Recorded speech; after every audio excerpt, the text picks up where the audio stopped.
Welcome back to another episode of Rock Boys Football. With the transfer portal largely winding down, you're starting to get a little bit more of a clear picture on what these programs are looking like heading into spring camp, fall camp in the 2024 year. We're starting some position group deep dives, and we're taking a look at the Oklahoma offensive line, Dill, a position group that probably has the most question marks heading into the 2024 year as a ton of NFL talent departing to the league.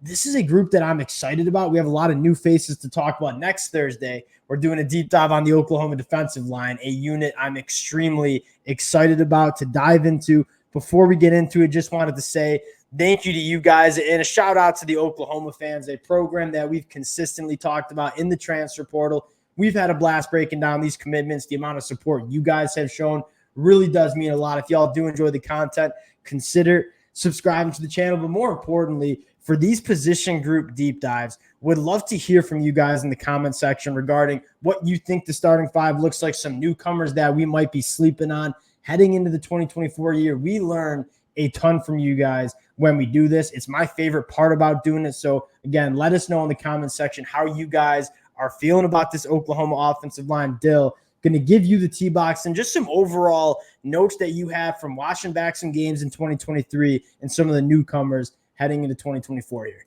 I mean, I think the thing that stands out to me is wanting to see a more physically imposing unit as a whole. Yeah. I mean, you'd see moments against Oklahoma State, I thought, a couple against Kansas, and then you'd see a game like Texas where it didn't look like they were on the same wavelength physicality-wise as Texas was on that defensive line. So that's the thing I think I'm looking for fundamentally. Again, you're saying they're losing a lot of guys to the NFL and to the transfer portal. I mean, I didn't think their offensive line was the greatest thing in the world last year, so I'm looking for a big bounce back unit. I think they do have some young guys coming. Jacob Sexton's one of those guys who I feel like he plays with that physical edge I think they need him to play with, and that's really what I'm looking for, just down to down, being more physical, not having a game against like Texas where you run the ball for 3 yards a carry because that's just not enough. Yeah, and the conversation that we had before we even went live and kind of some of the notes that I had after going back and watching some Oklahoma games was like the consistency wasn't there in the run game in terms of like establishing the line of scrimmage, moving the line of scrimmage, working up to backers.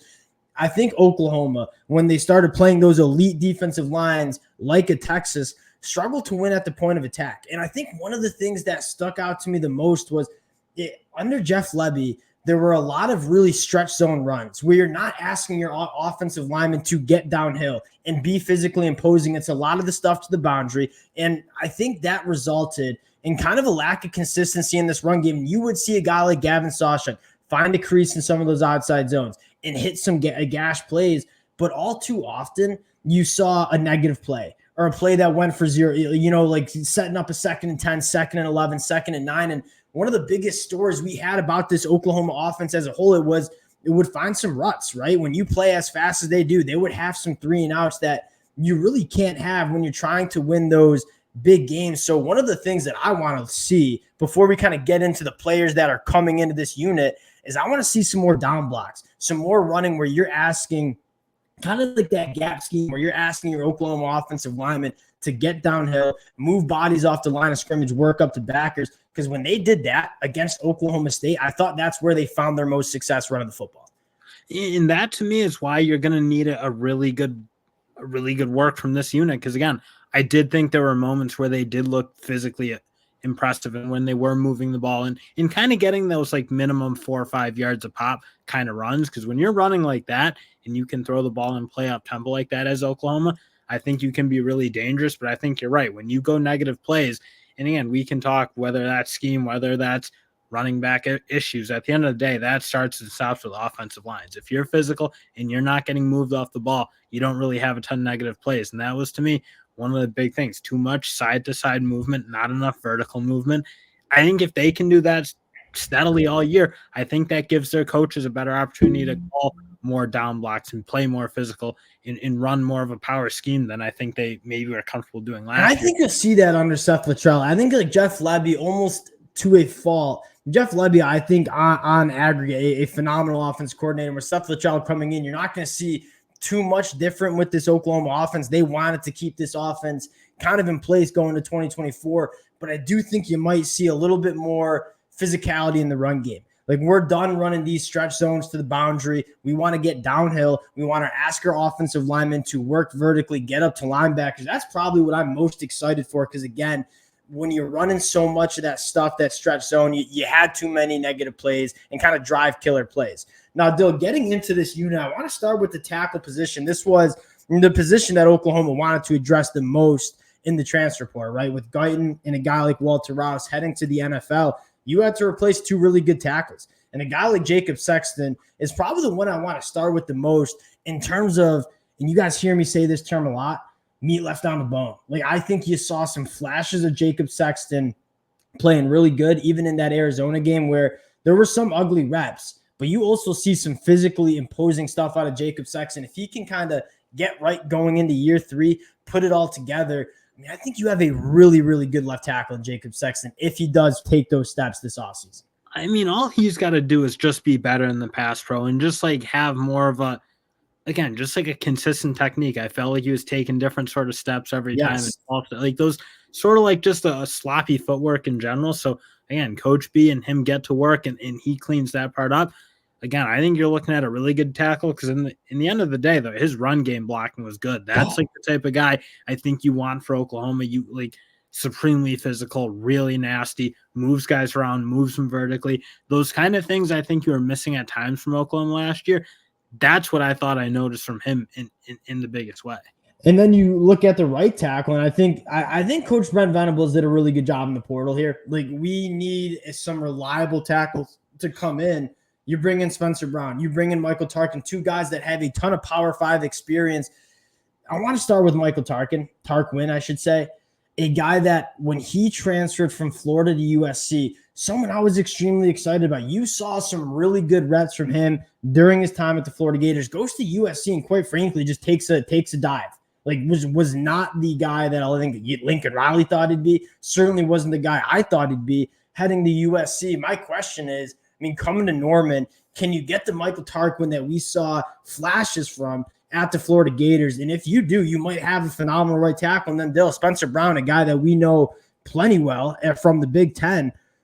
I feel like one of those guys is going to emerge and be a solid right tackle for the Sooners in 2024. I mean, and that's what you're going to have. I think you're going to have a very intense battle with those two again. I think one of the tackles probably locked up by Sexton, and these two are going to figure out who's going to get their playing time. And again, both of these guys are kind of on their last hurrah in college football. So I think you can get two really hungry guys, really motivated to go see if you can get your last year of playing and play at really good level and hopefully earn a shot at the NFL. That's where those two are at. And you just got to hope that brings out the best in them. Because again, you've seen moments from both of them of really good football. I think Spencer Brown, especially, I thought had a really good year last year, showed the athleticism to play in. Again, that sort of scheme that Oklahoma wants to run. They need athletic linemen. They need guys who can move guys. I thought that's what Spencer Brown proved that he can do.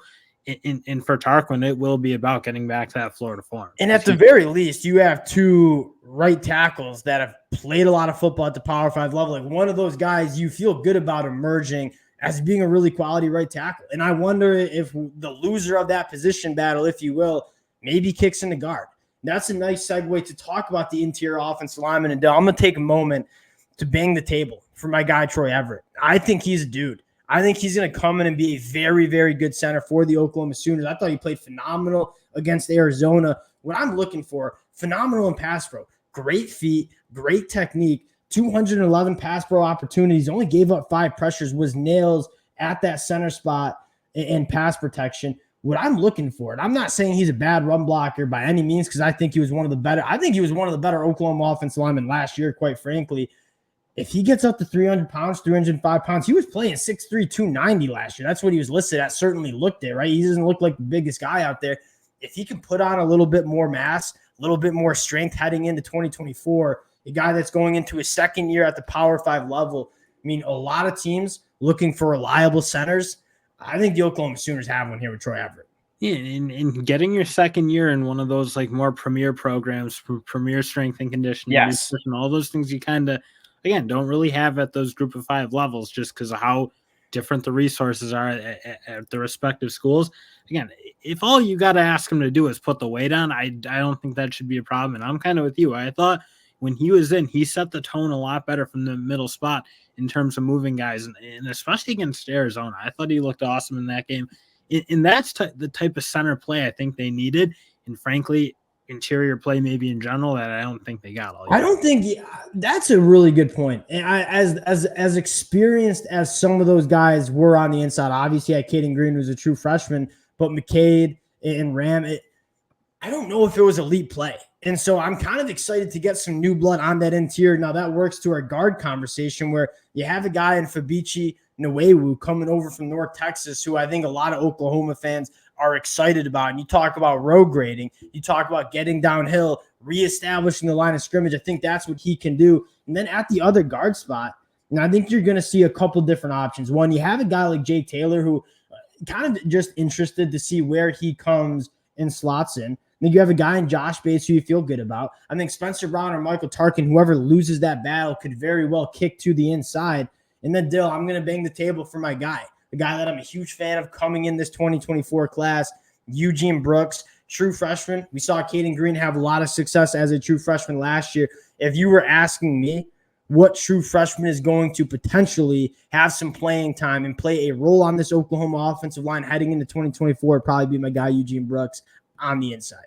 And you just want someone solid out there. Again, this is like, whereas like outsiders, it's really hard to know who's going to play. It'll be, you got to trust what they do. You got to trust their ability to identify the guy. But again, I think one thing you're kind of looking for is you're starting to get now Venables' guys up through this program. I mean, these are the guys he recruited out of high school, and you got to hope he identified, along with Coach Bill B, the guys they want and guys who can fit their scheme.